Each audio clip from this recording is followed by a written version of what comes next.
बिस्मिल्लाहिर्रहमानिर्रहीम। अस्सलाम वालेकुम क्लास। जैसे कि हम HST के हवाले से चैप्टर नंबर 4 के जितने भी की पॉइंट्स थे उन्हें डिस्कस करके आ गए हैं। अब हम स्टार्ट करते हैं इसके MCQs। Atoms react with each other to attain. Atoms आपस में रिएक्ट किस वजह से करते हैं ताकि वो क्या हो सके, स्टेबल हो सके। तो इसका कौन सा ऑप्शन करेक्ट होगा, that is stability. Atoms react with each other to attain stability. The these have NS2 NP6 electronic configuration. ये हम पहले भी पढ़ के आए हैं। NS2 और NP6 किसकी इलेक्ट्रॉनिक कॉन्फ़िगरेशन है, that is noble gases. An example of ionic compound, इनमें से कौन से जो है एग्जाम्पल है आयोनिक कंपाउंड की, तो ये हमने पीछे एग्जाम्पल में भी पढ़ा है, दैट इज NaCl।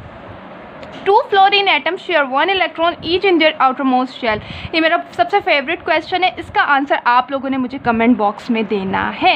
ठीक हो गया कि भाई जब दो फ्लोरीन एटम्स शेयर कर रहे हैं एक एक इलेक्ट्रॉन्स, तो कौन सी इलेक्ट्रॉनिक कॉन्फ़िगरेशन वो अचीव करेंगे।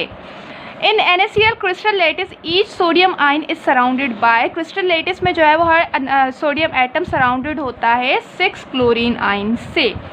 Tendency of atom to acquire 8 electron in their valence shell is octet rule. ठीक है, 8 इलेक्ट्रॉन है तो हमारे पास ऑक्टेट कहलाएगा। The bond form due to complete transfer of electron. कौन सा बॉन्ड बनेगा जब कंप्लीट ट्रांसफर होगी इलेक्ट्रॉन की, तो हमें पता है दैट इज आयोनिक बॉन्ड। और अगर शेयरिंग होती तो कौन सा बनता, covalent bond.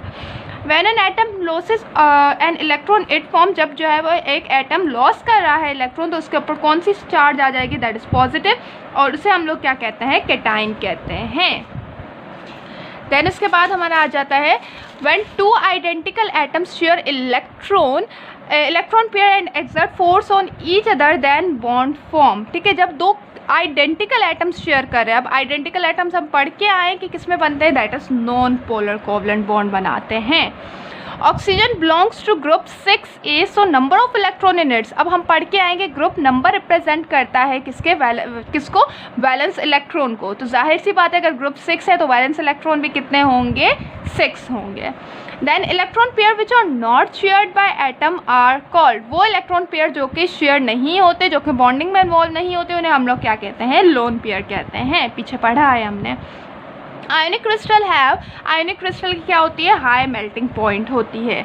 N3 molecule is an example of देश कोवलेंट बॉन्ड। N3 किसकी एग्जाम्पल है, ट्रिपल कोवलेंट बॉन्ड की एग्जाम्पल है। ये सारी चीज़ें हम पीछे डिस्कस करके आ गए हैं। अब तो एक बिल्कुल आप लोग के लिए कोई मुश्किल नहीं होगी MCQ सॉल्व करना।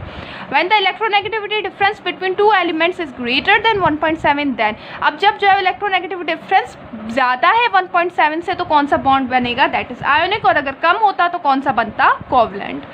Intermolecular forces dash than ionic and covalent. Intermolecular forces जो है वो वीकर होती हैं आयोनिक और कोवलेंट बॉन्ड से। Aqueous solution of dash conduct electricity. किसका एक्वस सॉल्यूशन इलेक्ट्रिसिटी कंडक्ट करता है, दैट इज आयोनिक कंपाउंड। अगर आप लोगों ने की पॉइंट्स पढ़े होंगे तो ये MCQs आप लोगों के लिए बहुत ही ज़्यादा इजी रहे होंगे। फिर भी अगर कोई क्वेश्चन हो तो आप मुझसे पूछ सकते हैं। थैंक यू बेटा, खुदा हाफिज़।